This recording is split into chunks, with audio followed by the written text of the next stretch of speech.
Well, good evening, everybody. Hello and welcome to tonight's launch event. I'm Kay Eason from the Lit and Phil, and we are very pleased indeed to be hosting this event. For those of you unfamiliar with the Lit and Phil, it is an independent library in the heart of Newcastle upon Tyne. It was founded in 1793. Apart from having a fabulous library, the Lit and Phil offers a wide variety of events to the public, such as talks, concerts, performances, readings and launches, lots of live literature. So without any further ado, I'd like to hand over to Di. Thank you. Thank you very much, Kay, and also the Lit and Phil for hosting us this evening. I'm Di Slaney from Candlestick, and with my colleague Cathy Towers, we'll be taking you through the readings this evening. And welcome everyone to the launch of 10 Poems About History and 10 Poems About Roses, Candlestick's first new titles of 2022. And thank you very much to Sean O'Brien and so many wonderful poets for joining us this evening to read their poems, not just from the pamphlets themselves, but also for our open mic at the end. We're very lucky to have you all with us, and especially some of our editors for forthcoming titles later this year, and more on that later on. Now, Sean's going to be talking to you about the editor's task of putting the history pamphlet together, so I won't steal his thunder about that. And the poets will introduce themselves and explain a little of the background to their poems, so I won't talk about those now either. What I'd like to very briefly do is explain the purpose of Candlestick Press for anyone who's not familiar with our range of titles. We publish themes of poems that maybe would be slightly unusual to see together. So poems about tea, poems about cats, in this case, poems about history, poems about roses. We pull them together in these little mini anthologies that are designed to be sent instead of a card. So they are supplied with an envelope and a bookmark, so you can write your own message on the bookmark and send it to someone you like. This is quite different, I think, in the usual run-of-the-mill poetry world. We're pulling together something that's given to somebody else. So that's very much part of the brief that's given to our editors. And our titles are sold in very different places. They're sold in places like the British Museum and the Eden Project, as well as museums and farm shops and other visitor centres across the UK and beyond, as well as in traditional bookshops. So when an editor bravely takes on the task of gathering 10 poems together for us, they need to think like those end readers and those customers and the environment in which they're choosing the poems, because we want to bring people to poetry using these themes as a hook to get them interested, so that they're not frightened or intimidated by poetry if they've maybe been deterred from it at school. So our pamphlets are small staging posts into the world of poetry, where people can hopefully find poets that they'd like to read again, and they maybe go on to their own collections in due course. If your poem's in one of our pamphlets and it's a popular theme, then you might be read by over 30 or 40,000 people in the UK and beyond, and your poem will be in print for a number of years. So it's an interesting proposition for an editor, and it's a great task and challenge for us as publishers. So with that pressure on editors in mind, I'd like to hand over to Sean to talk about 10 Poems About History and to read you some poems. As you probably know, Sean O'Brien is a leading poet, critic and playwright who has won many awards, including the T.S. Eliot and Forward Prizes. He's also Professor of Creative Writing at Newcastle University. So without further ado, here's Sean O'Brien. Good evening, everybody. It's lovely to see you all. I think there are people that my screen is not showing who are slightly out of sight, but hello. 10 poems about history is it's a bit like writing 10 poems about the entire content of all the oceans.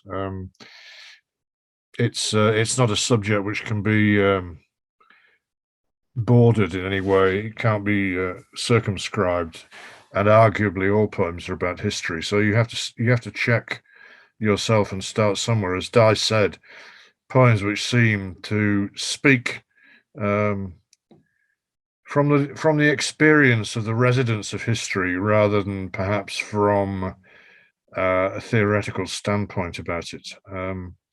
So that this anthology has a poem about crockery, it has a poem about the discovery of the Americas, it has a poem about slavery, it has a poem about migration in the other direction. It has a poem spoken in the voice of the wife of a minor Baroque composer. It also has an anonymous carol from the Middle Ages. This cannot be comprehensive, but it's supposed to suggest, the peculiar thrill of the fact of history and the fact that we reside in it. That's kind of what I wanted to convey. And it's great to be reading with other contributors to this anthology. I'm very glad they're able to join us. So I'm going to start the reading with the poem I myself have in the anthology, and a couple of others which are on the theme of history. But then again, when I looked through my books, I thought, well, actually, it's quite difficult to exclude most of this stuff from being in some sense about history. But the first one is called A History, and I'd like you to imagine, this is cheating, but I'd like you to imagine it takes place in the borders, somewhere north of Hexham, during the Middle Ages. A history. When frost and fog are gone to heaven, those far hills are far enough and more. And yet, men say, still further off, the forests march against the Scots. It is nobody's country. When the rooks perform their bare bones offices, the flinty blackness of their chant strikes sparks from the bitter air. Wise to say nothing of fire or God. While we are labouring, the sun, in all his arctic splendour, passes over, casting our shadows like graves on the iron fields. We're patched and nailed, got up from dreams and hearsay, scraps of songs, and what this sudden solitary rider shouts as he goes flying southward in the dusk.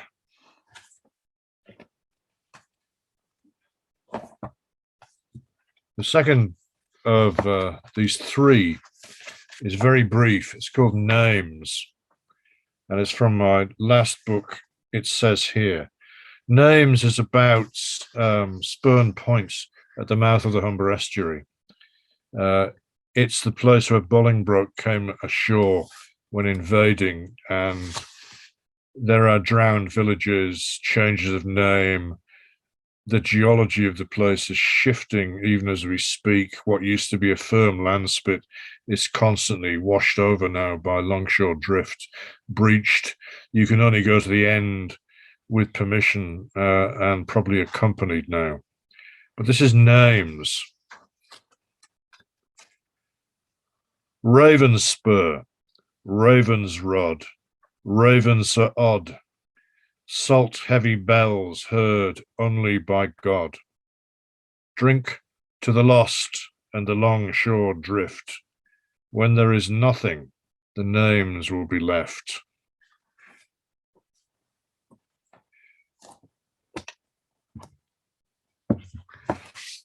And the last of the three I'm going to read is called From the Cherry Hills, and arises from a visit to Banja Luka in the Serb enclave in Bosnia-Herzegovina a few years ago, where there have been some fairly grim events within recent memory. And at the time it was at peace, but there was always the sense that things could flare up, start, some misunderstanding could provoke a renewal of conflict. And I and my companions were there in the kind of self-important, impotent role of being poets visiting another place, having opinions about it. So I try to damp down that vanity a bit. From the Cherry Hills. At dawn, in this beautiful, bookish, tree-lined town on the outskirts of Europe, the air smells nimbly and sweetly of petrol, and the forest, in its sunlit shroud of smoke and ideology, reveals that here among the cherry hills there lies more history than any place can be imagined to accommodate, and so it burns. Matter of fact, as a date on a tomb, rebuilt from EU funds, the castle squats on granite haunches by the slow Vrbas, a place to keep the violence dry for now, while the chisels ring out, where a single mosque of 16 dynamited last time round is rising from its rubble to secure a distant century against the infidel. Smoke rises where the leaves are gathered. More are falling. Let this warm November never end and leave our group of skeletons companionably seated on the terrace beneath the black hoods of the folded umbrellas, while the river below us flows on through itself and away through the willows and out of sight, and we are still talking of poetry. Thanks for listening. I'd like to hand over to Katrina O'Reilly now, please. Thanks, Sean. Good evening, everybody. It's lovely to be taking part in the reading this evening, especially in such wonderful company. I'm going to start with a poem that's been included in the anthology, and then read two of my own. This poem is called A Brief History of Light. I suppose if it wasn't a ridiculously pretentious thing to say, I could say that it was a sort of critique of Enlightenment poem, but it's more a sort of fable in praise of shadows. A Brief History of Light. The dazzle of ocean was their first infatuation, its starry net and the fish that mirrored it. They knew enough to know it was not theirs. Over the hill, a dozen furnaces glowed. The gold gleamed that was smelted in secret, and the trapped white light shone bitterly at the heart of the hardest stone on earth. But they knew enough to know it was not theirs. Then their hordes of light grew minor, since none could view the sun straightly, and jealousy burned their lives to the core. So they made a god of it, shedding glory, shedding his light on all their arguments. Did they know enough to know it was not theirs? The god in his wisdom preceded them westwards, and the forests in whose pillared interiors black shapes dwelled were banished for good. They promised an end to the primitive darkness. Soon there was nothing that was not known. They thought, our light is made, not merely reflected, even the forked lightning we have braided. And they banished the god from the light of their minds. But they mistook the light for their knowledge of the light, till light and only light was everywhere. And they vanished in this, their last illumination, knowing barely enough to know it was not theirs. The second poem I'm going to read is a short poem called Gaul, G-A-L-L, not G-A-U-L.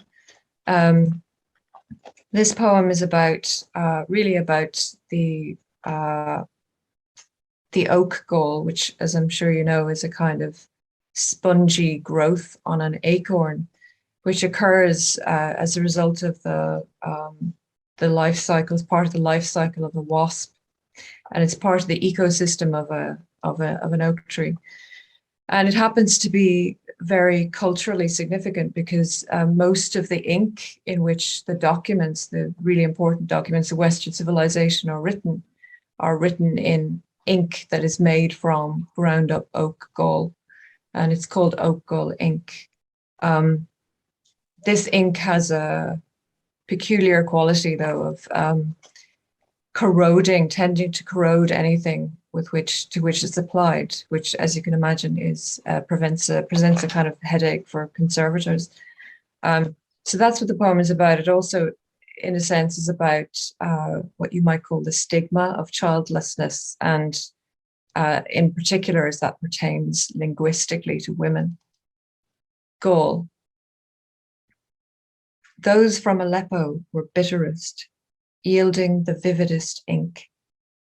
more permanent than lampblack or beaster, and at first pale grey, it darkened upon exposure to the exact shade of rain-pregnant clouds, since somewhere in the prehistory of ink is reproduction, a gall wasp's nursery, deliberate worm at the oak apple's heart.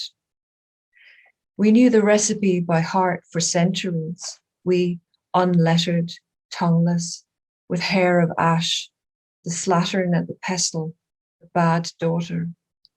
But all who make marks on parchment or paper dipped their pens in gall, in vitriol, even the mildest of words like mellow fruitfulness, of supplication like all I endeavour end, decay equally in time with bare, barren, sterile, the pages corroding along all their script like a trail of ash. There is beauty in this, as the apple of Sodom, the gall, turned in the hand from gold into ashes and smoke. The next poem, which I'll finish with, is it takes a similar theme. It connects the artifacts of nature and culture a little. It's about the wildflower known as fireweed or rosebay willow herb.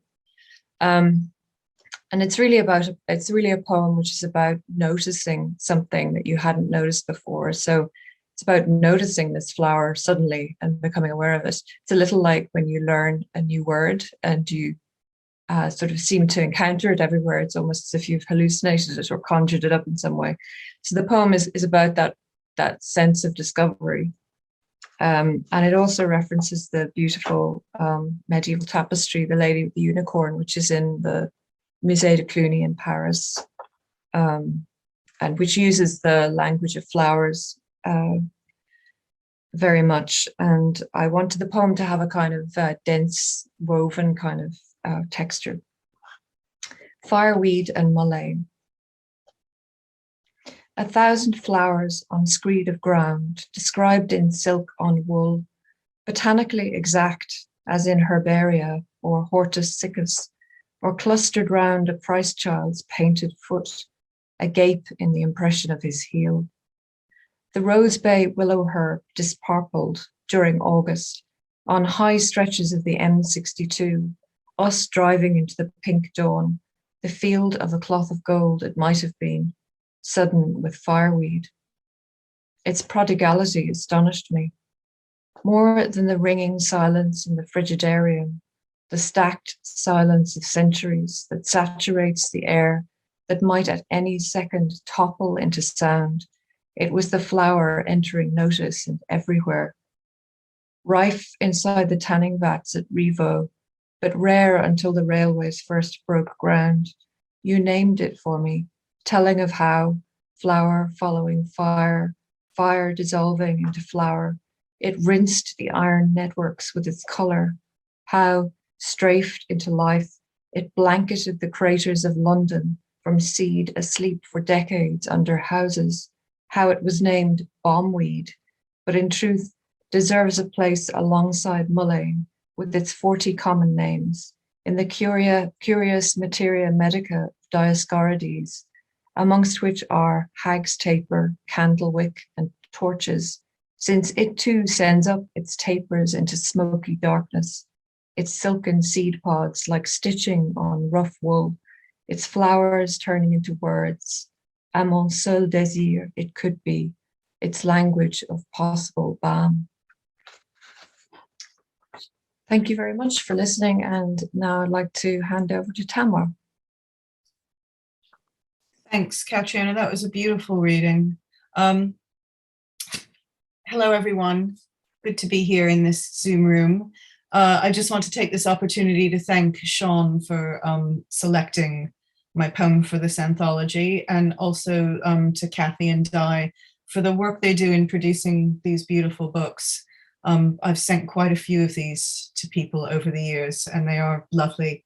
I'm going to start with my poem in the anthology, which is about the downfall of a great American institution.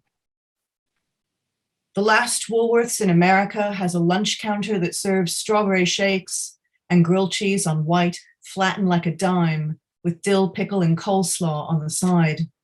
The cook slaps another burger on the fire, his apron pristine, his face reflected in the chrome, always smiling. The cashiers, too, are smiling, each behind her shining register, cracking open a column of new nickels. And you know there will never be anywhere in the world like this again, a place where nothing is over 50. The neat aisles with their red signs pointing you to cosmetics, candy, feminine hygiene, everything you need. They have been hoarding stuff that disappeared long ago in other stores, packets of space dust that will fizz purple on your tongue, old-style bazooka gum with an Archie comic inside, and offers for pen knives or kerosene lamps if you send 800 wrappers and a 20-cent stamp. Tubs of maraschino cherries, green ones, magic 8-balls that tell your fortune, Play-Doh, Lincoln Logs, not Lego. They have been hoarding it for this, the day they close their doors for good. What if we were to take to the aisles in protest, occupy those metal folding chairs, the ones that leave lattice patterns on your thighs, a pitcher of Kool-Aid by our side until they come to drag us away? But the doors will close today. There is nothing we can do. The traffic will stop on Broad Street. Other shopkeepers will bow their heads. The slow procession will move forward and keep moving until they are dead, until the street is empty, and through the big plate glass window, ghosts play Henry Mancini and Lawrence Welk. The ghost cook will stoke the fire with a vat of grease and serve up a black plate special for a blue rinse lady, damned to this spot for eternity, a skeleton in a paisley dress, rats begging for scraps at her feet.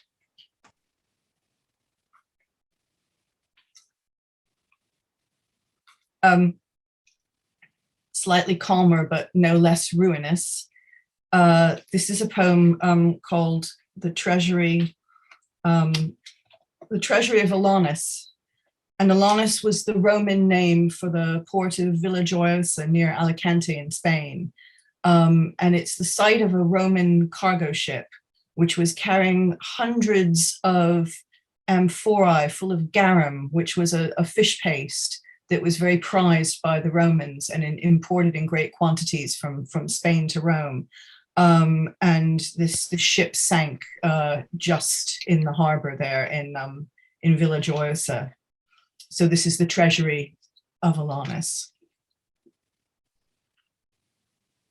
To pine means to yearn. This is what we do on a hill above the sea where Romans prayed to equinoctial deities. What do we mean when we say we have faith? At the temple site, the ditch fills with plastic bottles, Coke cans for our descendants to excavate. Will they conclude this was the start of our decline? Divers sweep the seafloor where a merchant ship sank, cargo intact, amphorae packed with garum. We stuff our mouths with boccherones, wipe our salty lips, call the waiter for more wine. To pine is to lament what we don't have, what we lost. Trees cling to the cliff edge. Our fingers are sticky with resin. What do we mean when we say we've lost our faith? The goddess could occupy a pocket, fit a hand. Her owner kept her close. Only her head survives. Her hair is waved like the sea. In her glass case, we see our reflection. And in this case, the bones of a soldier, plain as the grave. His remains can tell us how he lived, how he died. Can we excavate his soul?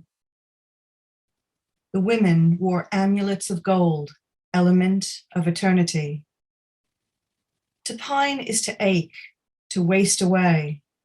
It isn't skin that keeps us whole. And finally, a poem which I'd like to dedicate to Sean, because he and I are great fans of the Belgian painter Leon Spiliert, who was known for his rather lugubrious and moody scenes of the port town of Ostend. So this is the painter in his prime. The painter has been dead more years than he lived, which suits his disposition. He found the corpse within when young and carried it through brooding boulevards until it was dark enough to begin. Then he climbed inside the night, the city, his sick bed, its patients turned out to wander under sulphurous lamps, mourners at their own wakes. A couple of wars, an epidemic, he's seen it all. His bulbous eye like a periscope, rising from a dim sea. I'd now like to turn over to Linda France. Thanks, everyone. Thank you very much, Tammy. That's great. Good evening, everybody. It's lovely to be part of this very fine Candlestick celebration tonight. Many thanks to Di and Kathy and Sean and to all the other readers for their wonderful poems. I'm particularly pleased to have a poem in an anthology about history. As many moons ago, I studied English and history at university, when unfortunately the two subjects just weren't speaking to each other at all. And that really wasn't what I'd hoped for. And the history was mostly very dry and uninspiring. And so I've kind of blotted out at least 50% of my memory of being an undergraduate. But in fact, I'm fascinated by history, and I seem to keep returning to it as a focus for my writing, as a way of trying to make sense of things.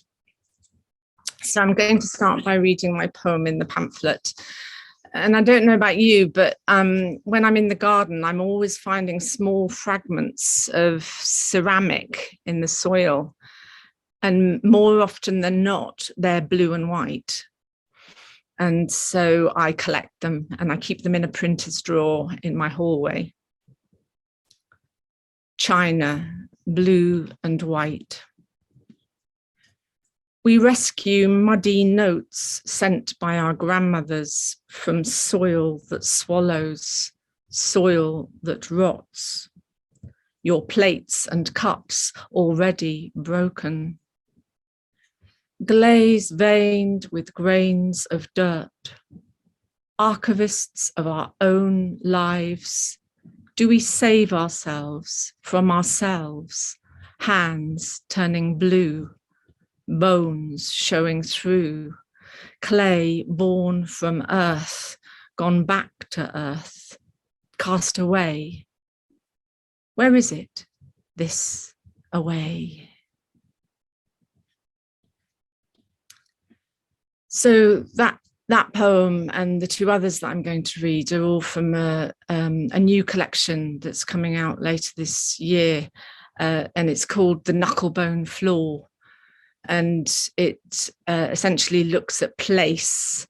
In fact, this quite beautiful wooded gorge at Allen Banks in Northumberland, a National Trust site in Northumberland, fairly near to where I live. And it looks at it from the perspective of all the women, past and present, that have lived and worked and walked there. And staffage, I discovered, is an art historical term for the human element of a painting, a pastoral scene or a city view. So it's the people that are added, not because they're important as individuals, but just to convey a sense of animation and atmosphere to the setting. And they're usually peasants, working people on the land or in the streets. Staffage.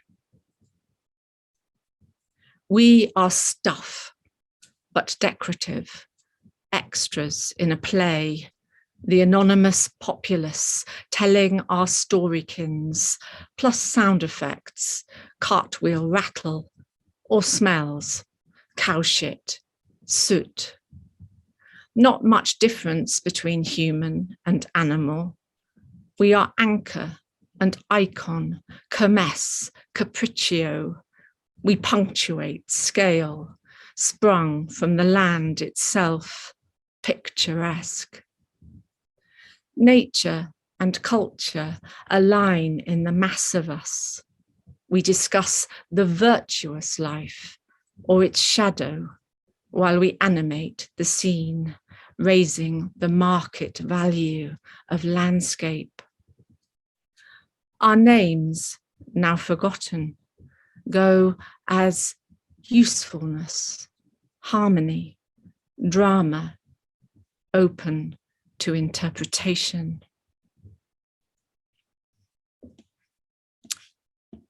And in my last poem, we hear the women from the past themselves speak back as they witness the living contemporary women who are visiting Allen Banks, themselves honouring and appreciating the land there and the history it carries, partly buried for the most part in its soil.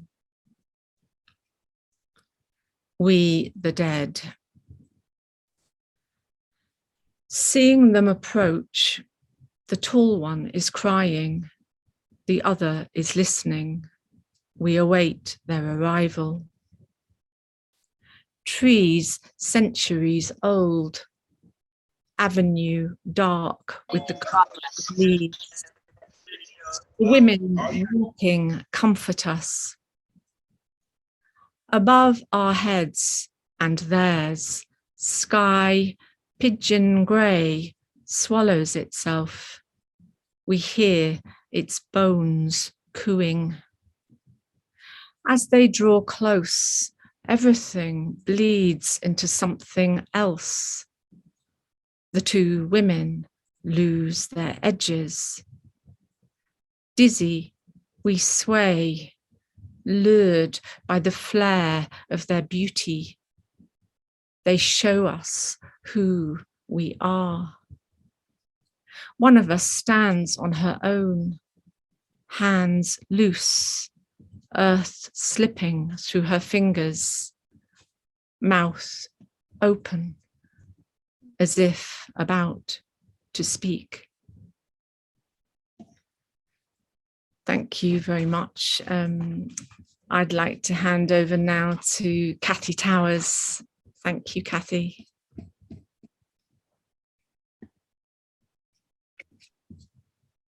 Thank you very much indeed. And gosh, what a wonderfully varied array of readings we had there. And it really does illustrate what Sean said in his introduction, that history is sort of everything that happens to us. It doesn't have to be epic or monumental. It's also domestic and personal. And I think the poems really illustrated that wonderfully. So thank you so much to those wonderful readers that we've just heard. Thank you to Sean O'Brien. Thank you to Linda France, Tamar Yoseloff, and Catriona O'Reilly. So the other title that we're celebrating this evening is 10 Poems About Roses, which has a rather beautiful cover by the contemporary artist Jane Walker. And in fact, there is a rose called Poetry in Motion, and this is it. So that was rather a wonderful moment to discover that. Before the pandemic, we published 10 poems about flowers, and in the course of hunting for floral poems, we found there were many, many poems about roses, of course, one of poetry's favourite flowers, which we had to leave out. So it seemed like a title that we simply had to do. And so with half an eye on Valentine's Day as well, we thought we would bring it out this year as one of our first titles alongside history. I'm going to actually read a couple of poems from the selection before I hand over to David Constantine, who's going to read his own contribution. And the first poem I'm going to read is by Stanley Plumley, and it's about another poet, and it's called Kunitz Tending Roses. Naturally, he doesn't hear too well, so that when he's kneeling, he's really listening at the very mouth of the flower. And the feeling in his hands, his sense of touch, seems gloved, if not quite gone. Though when he bleeds, he takes a certain notice, wipes it away, then moves on. And winter eyes, the old have passion's winter eyes, which see with a pointillist chill clarity, but must look close as his do, petal by petal, since the work is tactile, visual. Cadenza, blaze, red fountain, climbing, or like freestanding rhododendron, sunset gold medallion, scarlet maiden. His body bends depending on the height and cluster, or on a perfect scale, the stature of the rose, which, like the day, declines continually, meaning that toward evening, he almost disappears among the fragrance, gala, and double flesh of roses. Or when his upright back to the sun is thin enough to see through, thorn and bone. Still, there he is on any given day, talking to ramblers, floribundas, Victorian perpetuals, as if for beauty and to make us glad, or otherwise for envy, and to make us wish for more, if only to mystify and move us. The damasked, dusky, 100-petaled heart. Interrogate the rose, ask the old, who have the seminal patience of flowers which question nothing, less for why we ask. Enchanter, ember, blood talisman, something to summarize the color of desire, aureate or red passion, something on fire to hold in the hand torn with caring.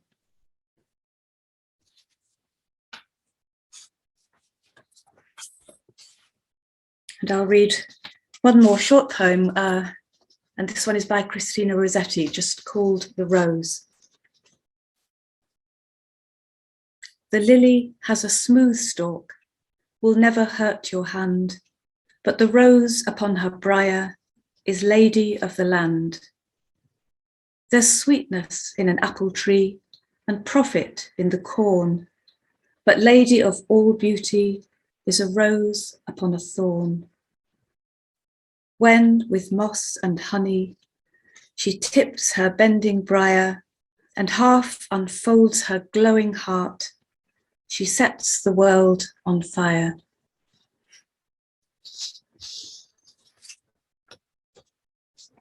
So it's with very great pleasure that I can hand over to David Constantine, wonderful poet and translator, of course, and much garlanded. And we're very lucky to have him here because he's in a little corner of the country and he's just arrived in Penzance. So we're glad that his train wasn't late.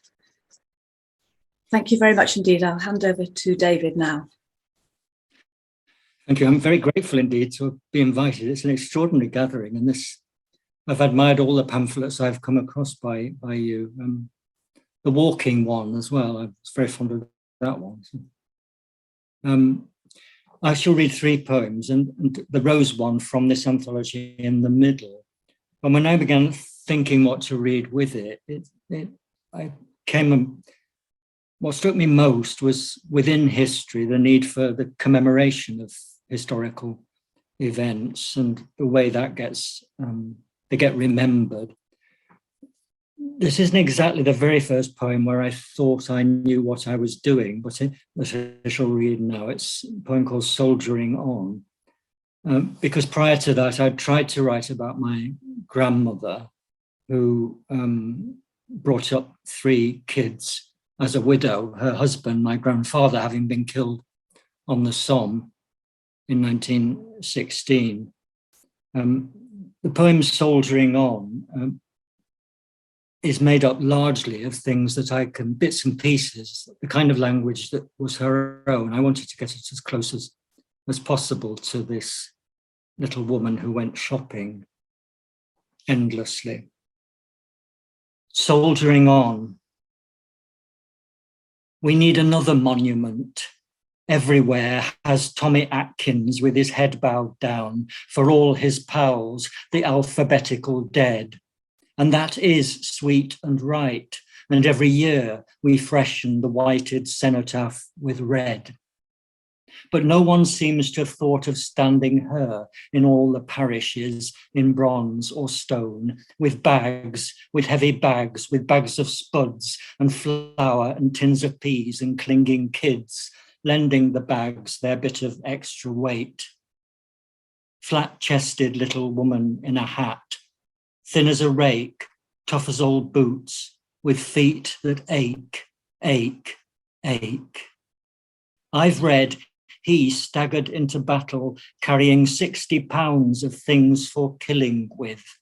She looked after the pence. She made ends meet. She had her ports of call for things that keep body and soul together, like sugar, tea, a loaf, spare ribs and lard.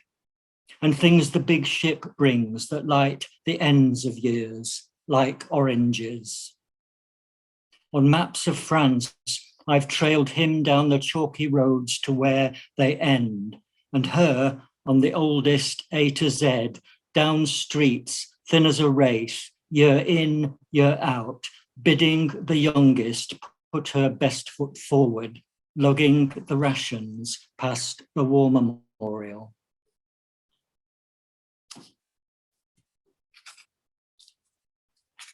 That goes back to 1994 and in its subject back to 1916 and then my growing up, even before I went to school, going shopping with her through the allotments and so forth.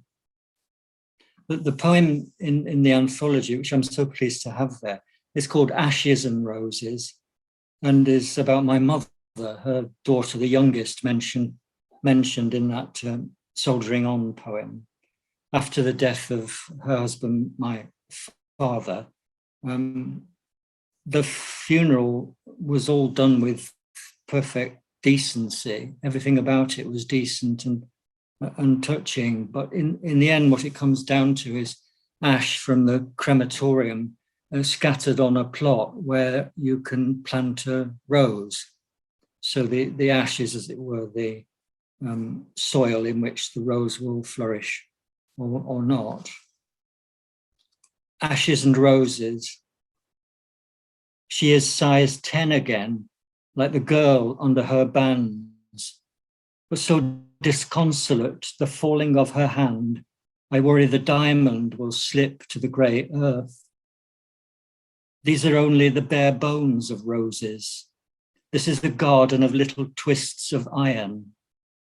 The dressing of ash does not look nourishing. Let me look away at the sunny hills, and you look at nothing for a while against my heart. You feel as breakable as things I have found on the hills after the weather when their small frames are evident. You need to put on again. The roses need to flower. To your empty house. He is more there than here.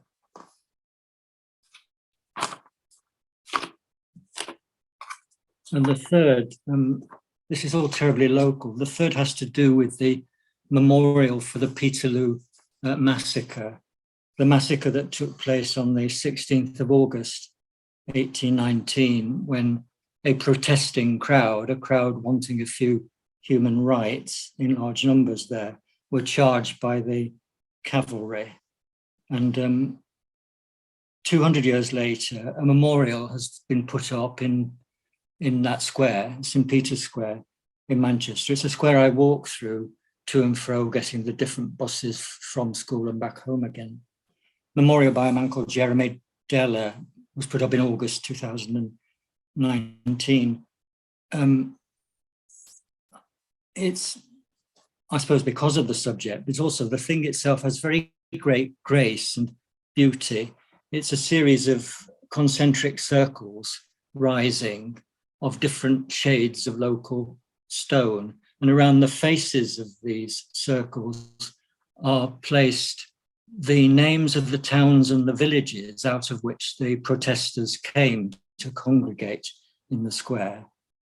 And also, below that, the names of the 18 killed that day.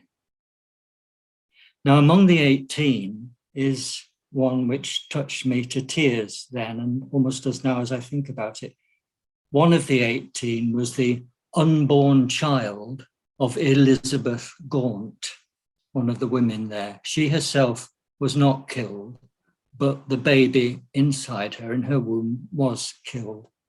And it was only when I came to think of reading this and thinking again of my deep, deep gratitude to Bloodac's books that I remembered with Noel Connor and Rodney Pybus back in 1983, contributing to a volume called Talitha Kumi, which is the phrase that Christ hears when he raises the daughter of Jairus from the dead. Little girl, awake, it means. Noel Connor was himself deeply, deeply upset by something which happened in the Troubles in Northern Ireland, when by a stray ricocheting bullet, a baby in the womb was killed and her mother, the mother of that child, survived. And so again, the history, there's layer upon layer of all these things. And it's my personal history as somebody growing up around there. And moving to the northeast, then where Bloodaxe is, and connection with Noel Connor, and thereby with the Troubles. The poem's called Unborn Child of Elizabeth Gaunt. Losing her child, they beat it out of her. She lived. Her name is written in the stone among the other named, the dead 18, and her lost child without a name is with her there. The sabred, trampled, bayoneted, shot are dead. Unborn is different. Elizabeth's child evicted by lawful fists and truncheons before her time, having no life, always unborn, given no name. That child, that day of the banners and the bands, the wakes of justice, when the generations flowed into the city from the towns and the black uplands. That child carried in secret in a multitude. May she not still be called a faith in hiding, halted for now, leaving the loss, the space, herself a power and a promise, biding for a mother and a local dwelling place. Truly, you have passed on a faith to keep, still wanting the birthright you were dying for, a country fit to live in, to believe somewhere local the lost child bides, whose name is hope. Thank you.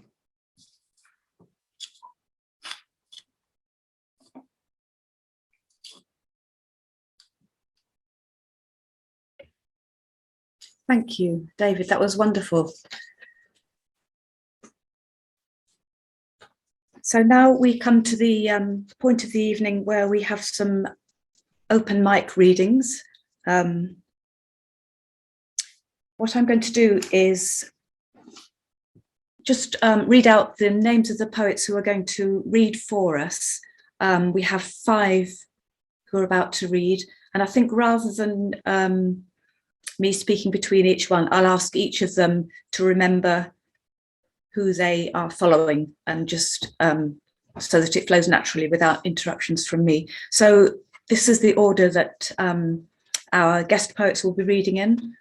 Jill Abram, John Greening, Stephen Keeler, Jill Lambert, and Linda Marshall.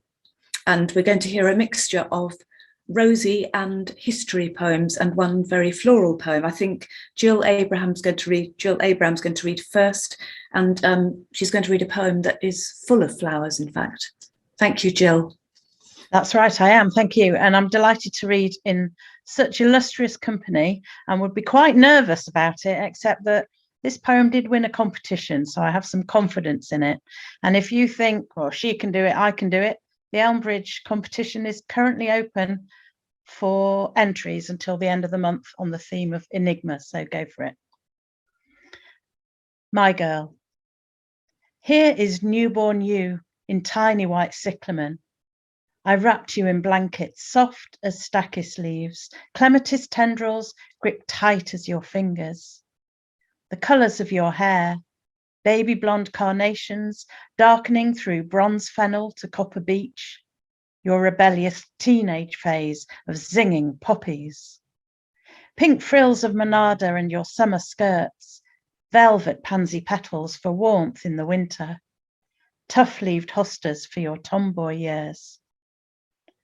Fuchsia tutus take me to your ballet classes, carrier pom-poms to tennis lessons, daffodils trumpet in the school orchestra. Your cheeks blush like ripening apples, plump as the tomatoes I water every day.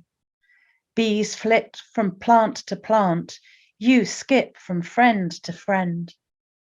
Your temper flares, hot as flaming crocosmia, spikes like a rose thorn. As twilight falls, you curl up with evening primrose to sleep through the night. But I never met your father. The season to carry and bear you passed. I planted you around my lawn and raised you here.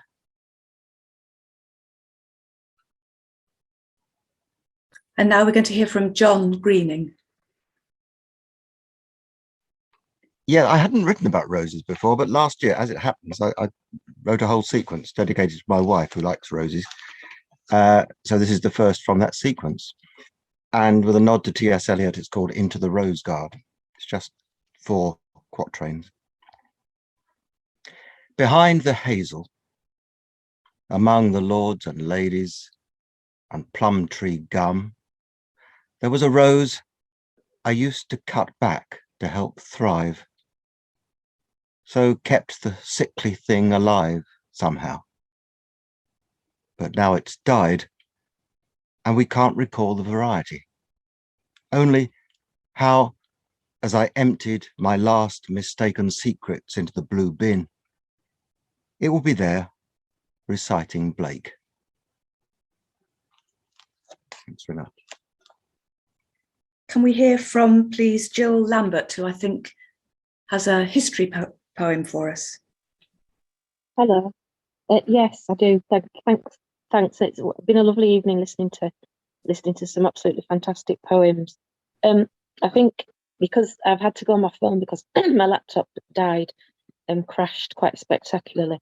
So I think when I look for my poem on my phone to read it, my picture might disappear. So I haven't gone. I'm here. So this poem is from my collection that's coming out in May, which has quite a lot of poems about Anne Boleyn and in Anne Boleyn's voice. And this is one of them. It's called Dropped. Dropped. This time she carries low, lit in dim twilight. She turns her face to watch him from across the room.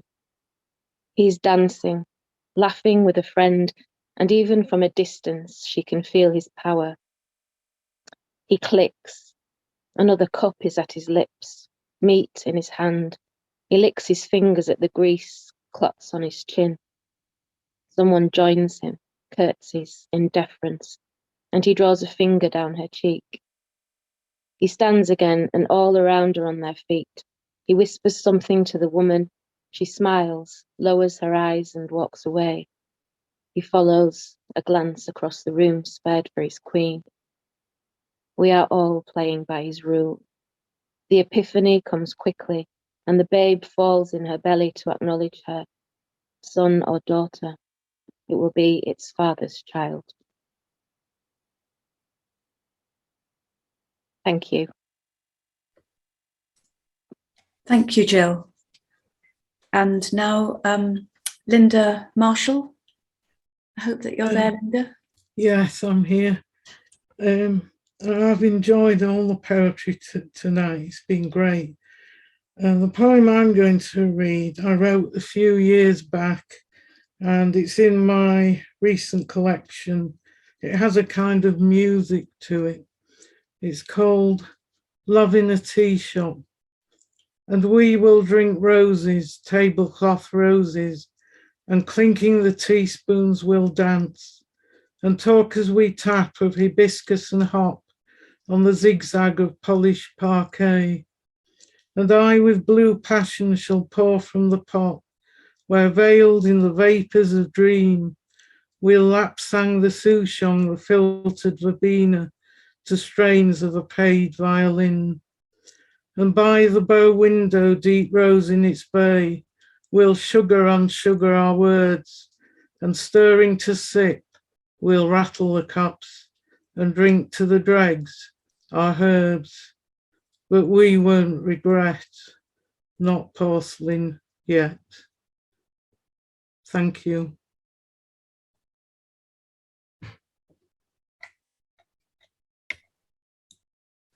Thank you, Linda. How lovely to end with that sort of dance of the poem. It was lovely to hear. Thank you very much. So it's for me really to say the thank yous and goodbye to everybody. So first of all, thank you so much to the wonderful Lit and Phil and to Kay for making it such an easy evening. You know, people here, there and everywhere, and here we all are together on the screen together, and it's all worked beautifully. Thank you very much indeed for all your help with this, Kay. It's been wonderful. You're welcome. Thank you also to everybody who's read this evening. Thank you especially to Sean O'Brien, who edited 10 poems about history for us, and we think it's a wonderful title, and it's been wonderful to hear so many of the contributors reading this evening.